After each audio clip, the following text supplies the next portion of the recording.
Umdlalo wegalufa udumile kwihlabathi liphela kwaye lo mdlalo unemali.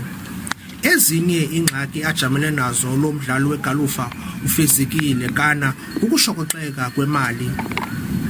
Lokakana akakwazanga ukuthatha inxaxheba kwezinye iitumente ngenxa yalo mngeni. Sele ethathe inxaxheba kwitumente PGA ngonyaka 2019 apho waza neziphumo ezinconisayo. Unaso isakhono salo mdlalo kwaye uthi ufuna ukufundisa abantwana basezilokishini lo mdlalo.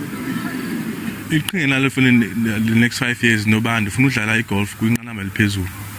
Nje manje ndifuna udlala into yokudala soloko ndifuna uyenza loo nto leyo ndizokwazi abantwana abasezilokishini bakwazi ukukhuthazeka nabo bazokwazi ujoyina abadlala igolf kwabo njengam. Lo mdlali wegalufa ubongoze osomashishini bafake isandla.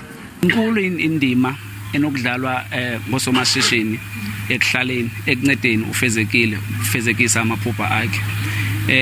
Okokuqala ufezekile ixesha elininzi ezi tournaments azidlalayo ziba seGauteng. Ithi loo nto leyo uzawunida accommodation, uzawunida transport, anide nee-fees zokubhatala xa adlala kwezi competitions. Lokakana ujolise ekuthatheni inxaxheba kwiVusi Ngobeni Qualifying School apho anethemba lokufumana amanqaku okuthatha inxaxheba kwitumente Sunshine Tour ngenyanga kaMeyi kunyaka ozayo. Ndinguzolani Moya weendaba ze-SABC ndiseGqeberha kwiphondo leMpuma Koloni.